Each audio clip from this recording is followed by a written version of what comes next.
चलिए स्टूडेंट, हम लोग प्रश्नावली 3.2 के सवालों को सॉल्व करते हैं। देखिए क्वेश्चन नंबर 1 में क्या कहा जा रहा है, निम्नलिखित प्रश्नों में से प्रत्येक प्रश्न का उत्तर दीजिए। नंबर 1 में क्या जा रहा है, कार्तीय तल में किसी बिंदु की स्थिति निर्धारित करने वाली क्षैतिज और ऊर्ध्वाधर रेखाओं के नाम क्या है। तो समझिए, ये हमारा क्या होता है, चतुर्थांश होता है। ठीक है, ये हमारा चतुर्थांश होता है। यहाँ के अगर हम निर्देशांक की बात करें तो यहाँ का निर्देशांक 0 0 होता है, और इस बिंदु को क्या कहते हैं, मूल बिंदु कहते हैं। ठीक है, आप लोग नाम समझ लीजिए, इसे क्या कहते हैं, मूल बिंदु कहते हैं। और ये जो पूरा सिस्टम आप देख रहे हो, इसे हम क्या कहते हैं, चतुर्थांश कहते हैं। अगर आप इस सिस्टम को समझ गए तो ये जो क्वेश्चन नंबर 1 है, इसके सभी सवालों को आप लोग सॉल्व कर ले जाएंगे। चलिए देखिए, इसे मूल बिंदु कहेंगे। अब देखिए, ये जो सिस्टम है 4 भाग में बटा है, पहला भाग, दूसरा भाग, तीसरा भाग, चौथा भाग। तो ये जो प्रथम भाग है, इसे हम प्रथम चतुर्थांश कहते हैं।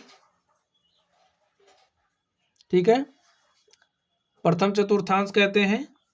और ये जो दूसरा भाग है, इसे द्वितीय चतुर्थांश, और इसे हम लोग तृतीय चतुर्थांश कहते हैं, और इसे हम चतुर्थ चतुर्थांश कहते हैं। ठीक है, first quadrant, second quadrant, third quadrant and fourth quadrant. चलिए अब देखिए, ये यहाँ पर ये जो अक्ष आप देख रहे हो, ठीक है, ये जो लाइन आप देख रहे हो, इसे हम एक्स अक्ष कहते हैं। कौन सा अक्ष कहते हैं, एक्स अक्ष।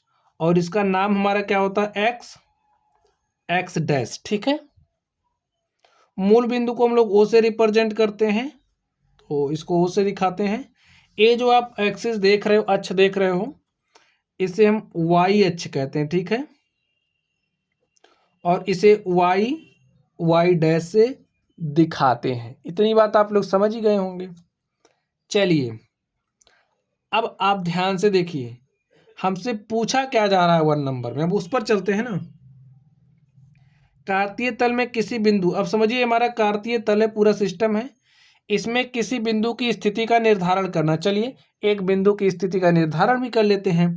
तो आप समझिए, हमारे पास कोई बिंदु यहाँ पर है। ठीक है, कोई बिंदु यहाँ पर है, और इस बिंदु की स्थिति का निर्धारण करना चाह रहे हैं, यानी कि ये बिंदु कहाँ पर स्थित है, इसकी स्थिति को हम बताना चाह रहे हैं। तो कैसे बताएंगे, देखिए इस बिंदु तक पहुंचने के लिए हमें एक्स अक्ष पर कुछ चलना पड़ेगा, एक्स। और एक बात समझिए, ये जो हमारा एक्स अक्ष है, यहाँ से यहाँ तक, यानी कि जो हमारा ओ एक्स है, इसे धनात्मक एक्स अक्ष कहते हैं। ठीक है, जो हमारा ओ एक्स डैश है, इसे हम ऋणात्मक एक्स अक्ष कहते हैं। नाम पता रहेगा ना तो सवाल आप सॉल्व कर ले जाओगे। ऋणात्मक एक्स अक्ष कहेंगे। देखिए ये जो ओ वाई है, ओ वाई को हम लोग धनात्मक वाई अक्ष कहते हैं। ठीक है, और ये जो ओ वाई डैश है, इसे क्या कहेंगे, ऋणात्मक वाई अक्ष। ठीक है, यहाँ पर जो नंबर्स लिखे होंगे देख लीजिए, सबके बीच की दूरी समान होगी। ठीक है, 1 2 3 4 5 6 7 8 9 10, ऐसे आप और भी ले सकते हो। इधर भी देखिए 1 2 3 4 5 6 7 8 9 10, इधर भी देखिए। ए हमारा धनात्मक है तो इधर धनात्मक संख्याएं आएंगी, जैसे 1 2 3 4 5 6 7 8 9 10। इधर भी धनात्मक आएगा, 1 2 3 4 5 6 7 8 9। ठीक है, अब इधर देखिए, अब इधर ऋणात्मक आएंगी, ये ऋणात्मक वाई अच्छे ना, तो -1 -2 -3 -4 -5 -6 -7 -8 -9, ऐसे लिख सकते हैं। -1 -2 -3 -4 -5 -6 -7 -8 -9 -10, ऐसे लिख सकते हैं। तो दर्शा दीजिए -1 -2। अब ध्यान से देखिए, हम इस बिंदु को निर्धारित करना चाह रहे हैं, तो इसके लिए हमें करना क्या पड़ेगा, यहाँ से निगेटिव एक्स अक्ष की दिशा में चलना पड़ेगा।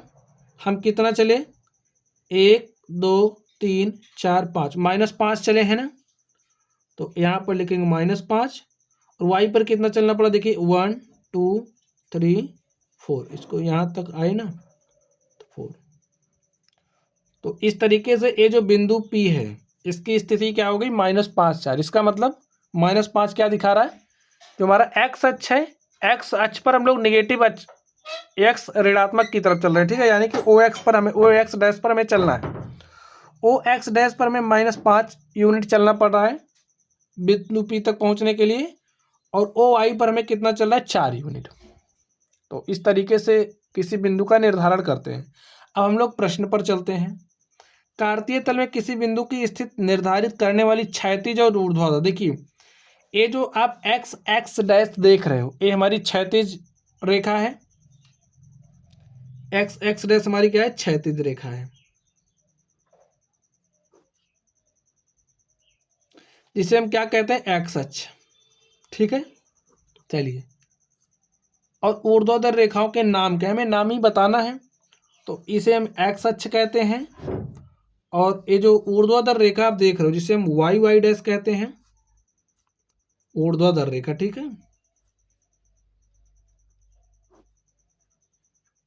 और ऊर्ध्वाधर रेखा को क्या कहते हैं, वाई अक्ष। तो नाम को आपको पता चल गया, एक्स अक्ष वाई अक्ष, क्षैतिज रेखा को एक्स अक्ष, ऊर्ध्वाधर रेखा को वाई अक्ष कहते हैं। तो इस तरीके से हमारा क्वेश्चन नंबर क्या हो गया, 1 हल हो गया।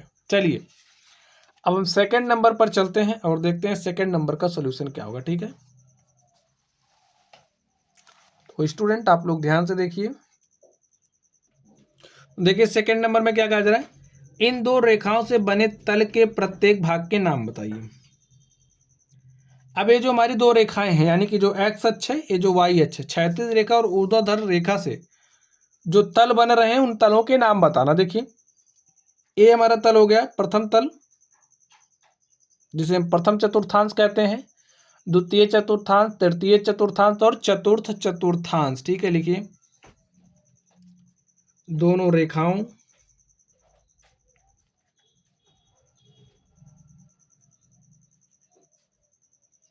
से बने तल के प्रत्येक भागों के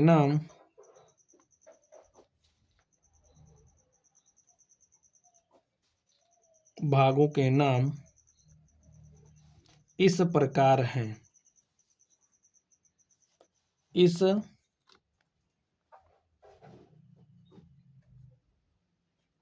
प्रकार है। पहला क्या है देख लीजिए, लिख दिया हमने प्रथम द्वितीय तृतीय चतुर्थ, तो लिखिए प्रथम चतुर्थांश, द्वितीय चतुर्थांश, तृतीय चतुर्थांश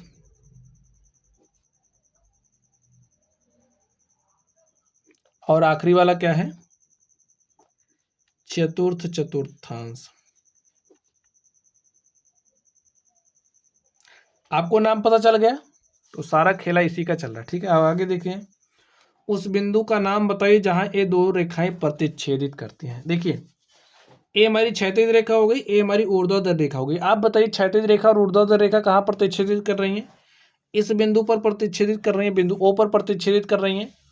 और उस बिंदु का नाम बताना जहां पर प्रतिच्छेदित करते हैं। स्टूडेंट जहां पर दोनों रेखाएं प्रतिच्छेदित करती हैं उसका नाम क्या होता है, मूल बिंदु। लिखिए मूल बिंदु, ठीक है। जहां दोनों रेखाएं प्रतिच्छेदित करती हैं उसका नाम क्या है, मूल बिंदु। तो इस तरीके से हमारा क्वेश्चन नंबर 1 था, उसको हमने हल कर लिया है। चलिए अब हम लोग प्रश्न संख्या 2 पर चलते हैं और देखते हैं 2 का सॉल्यूशन क्या होगा। 2 में देखिए क्या बात कही जा रही है, आकृति 3.14 देखकर निम्नलिखित को लिखिए।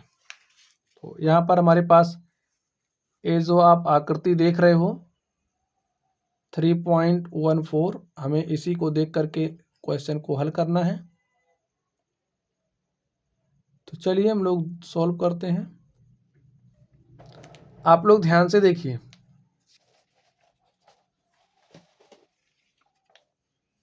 क्वेश्चन में क्या कहा जा रहा है, बी के निर्देशांक बताइए।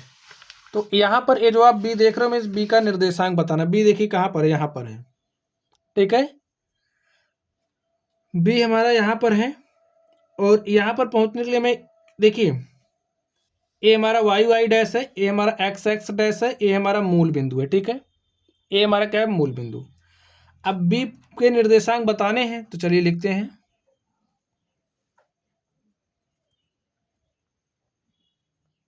बी के निर्देशांक, ठीक है। कैसे निकलेगा देखिए, ओ एक्स डैश पर हम चलेंगे तो यहाँ पहुँचेंगे। एक्स पर हमने कितना चला, -5। यहाँ से देख सकते हैं एक्स पर हमने कितना चला, -5। और देखिए फिर हमें बी तक पहुँचने के लिए वाई पर कितना चल रहा पड़ रहा है, 2 यूनिट। तो -5 2 हो गया बी के निर्देशांक, समझ गए। चलिए दूसरे नंबर पर चलते हैं। सी के निर्देशांक बताने हैं, तो लिखिए सी का निर्देशांक क्या हो जाएगा स्टूडेंट। सी तो पहले सबसे पहले आपको बिंदु सी देखना है कहाँ, तो बिंदु सी यहाँ पर है हमारा, देखिए यहाँ पर है। अब जब हम निर्देशांक लिखते हैं तो सबसे पहले एक्स अक्ष पर जो दूरी चलते हैं उसको लिखते हैं, उसके बाद वाई अक्ष पर चली गई दूरी लिखते हैं। तो बी तक पहुँचने, सी तक पहुँचने के लिए देखिए एक्स अक्ष पर में कितना चलना पड़ रहा है, 5, ठीक है। यहाँ से चलते आएंगे, यहाँ पर आएंगे 5, फिर वाई पर कितना चलना पड़ रहा है देखिए, -5, तब यहाँ पर पहुँचेंगे। तो एक्स पर 5, वाई पर 5, तो क्या हो जाएगा, 5 - 5, ठीक है। चलिए तीसरे नंबर पर चलते हैं।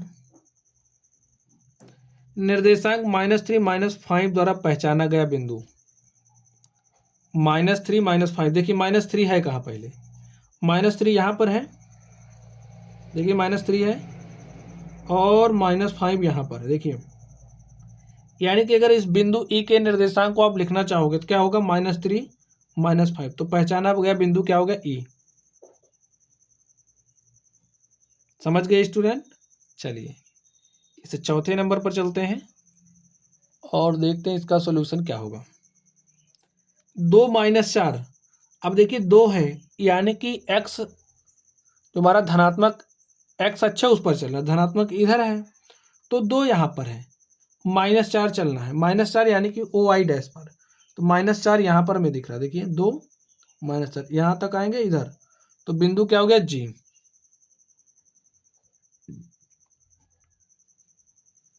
चलिए इस 5वें नंबर पर चलते हैं और देखते हैं इसका सोल्यूशन क्या है। डी का भुज बताना है। आप लोग समझिए भुज और कोटि क्या होती है सबसे पहले। अब जैसे यहाँ पर हमने आपको समझाया था ना कि इस बिंदु का निर्देशांक हमने -5 लिखा था, तो सबसे पहले हम लोग एक्स अक्ष पर चली गई दूरी लिखते हैं, उसके बाद वाई अक्ष पर चली गई दूरी लिखते हैं, ठीक है। एक्स अक्ष पर जो हमारी चली गई दूरी होती है, ठीक है, जैसे एक्स पर हम यहाँ से चलते हुए यहाँ तक आए, तो ये जो हमारी दूरी है ये क्या हो जाएगी, भुज। इसे कहेंगे भुज। और ये जो वाई अक्ष पर हम दूरी चलते हैं इसे क्या कहते हैं, कोटि। तो भुज और कोटि आप समझ गए। चलिए डी का भुज, तो सबसे पहले आप बिंदु डी का है कहाँ है, इसको देखिए यहाँ पर है, ठीक है। बिंदु डी तक पहुँचने के लिए एक्स अक्ष पर आप कितना दूर चल रहे हैं, देखिए 1 2 3 4 5 6, तो भुज क्या हो जाएगा, 6, ठीक है। अगर पूछें बिंदु डी का आप कोटि बताइए, तो कोटि क्या बताओगे, वाई एच पर चली गई दूरी, यानी कि डी के लिए वाई एच पर आप कितना चल रहे हो, देखिए इतना चले, इतना कितने के बराबर है, 2 के, ठीक है। चलिए छठे नंबर पे चलते हैं। बिंदु एच की कोटि, एच यहाँ पर है, एच की कोटि क्या हो जाएगी आप बताइए, आप सोचिए एच की कोटि क्या होगी। देखिए यहाँ से यहाँ आएंगे तो एक्स अक्ष पर दूरी चल रहे हैं -5, ये तो हमारा भुज है, लेकिन हमें कोटि बतानी है। तो कोटि के लिए हमें वाई एच पर चलना, देखिए कितना चले हैं यहाँ पे, इतना दूरी चले, इतना कितने के बराबर है, -3 के। यहाँ से देख लीजिए इतना कितने के बराबर, -3 के, लिखिए -3। चलिए इस 7वें नंबर पर चलते हैं और देखते हैं 7वें नंबर का सोल्यूशन क्या होगा। बिंदु एल के निर्देशांक, एल देखिए है कहाँ पहले, तो एल हमारा यहाँ पर है, और ये जो बिंदु एल है, बिंदु एल के निर्देशांक बताने। आप बताइए बिंदु एल का निर्देशांक क्या होगा? एल के निर्देशांक बताने, बताइए स्टूडेंट क्या होगा? देखिए अब बिंदु एल तक हमें पहुंचना है, तो पहुंचने के लिए ऐसे ही चलोगे ना। यहाँ पर आपने वाई अक्ष पर कितना चला? एल, लेकिन एक्स अक्ष पर आपने कुछ चला ही नहीं, यानी कि आपने जीरो ट्रेवल किया एक्स अक्ष पर, ठीक है। तो भुज जीरो हो जाएगा, कोटि आपने यानी कि एक्स वाई अक्ष पर कितना चला? 5, तो 0.5 हो गया निर्देशांक, ठीक है। 8वें नंबर को ध्यान से देखिए, इसमें क्या कहा जा रहा है? बिंदु एम के निर्देशांक। तो बिंदु एम हमारा कहाँ पर है, कहाँ पर है, कहाँ पर है, आप बताइए। यहाँ पर है, ठीक है। और ये जो बिंदु एम है, इस बिंदु एम का निर्देशांक बताना, तो बताइए एम का निर्देशांक आप बताइए क्या होगा। देखिए एम पर पहुंचने के लिए एक्स अक्ष पर हम कितना चल रहे हैं? -3। और क्या आप कुछ वाई पर चल रहे हो? वाई पर चल ही नहीं रहे हो, यानी कि आप एक्स अक्ष पर ही हैं। और एक्स अक्ष पर वाई का निर्देशांक 0 होता है, वाई अक्ष पर चली गई दूरी 0 होती है, ठीक है। तो भुज हो जाएगा -3 और कोटि हो जाएगी 0। और स्टूडेंट इस तरीके से जो हमारी प्रश्नावली थी ये हो गई है समाप्त। तो चीज़ें आप लोगों के समझ में आई होंगी। तो चलिए गाइज आप लोग पढ़ते रहिए, कोई डाउट हो तो कमेंट बॉक्स में कमेंट करना। वीडियो पसंद आए वीडियो को लाइक कीजिएगा, चैनल पर नए हो तो चैनल को सब्सक्राइब कीजिएगा। चलिए आप लोग पढ़ते रहिए, थैंक यू।